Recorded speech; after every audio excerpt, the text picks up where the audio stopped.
కన్నా ఇది చిన్న మొక్కే, ఇప్పుడే చూసుకుంటే బాగా పెరుగుతుంది. అమ్మా, చిన్నదే కదా, తరువాత చూద్దాం. కన్నా రా నాన్న, ఇప్పుడే ఈ మొక్కకు దారి చూపాలి. అమ్మా, తర్వాత చేద్దాం, ఇప్పుడు ఆడుకోవాలి. సరే కన్నా, ఇప్పుడే చెప్తే మాటలే వింటాడు. అర్థం కాదు, అతడే చూసి తెలుసుకోవాలి. అమ్మా, ఇది ఇంత పెద్దదైపోయిందా? గాలి లైట్ కూడా రావడం లేదు. ఇప్పుడు ఏం చేద్దామమ్మా?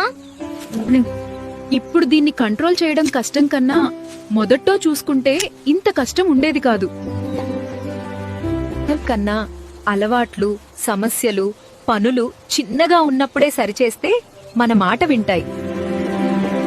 అదే మనం నిర్లక్ష్యం చేస్తే అవి నెమ్మదిగా పెరిగి ఒకరోజు మనల్నే కట్టిపడేస్తాయి. అప్పుడు బాధపడేది మనమే, సరిచేయడం కష్టమవుతుంది. Download ShareChat.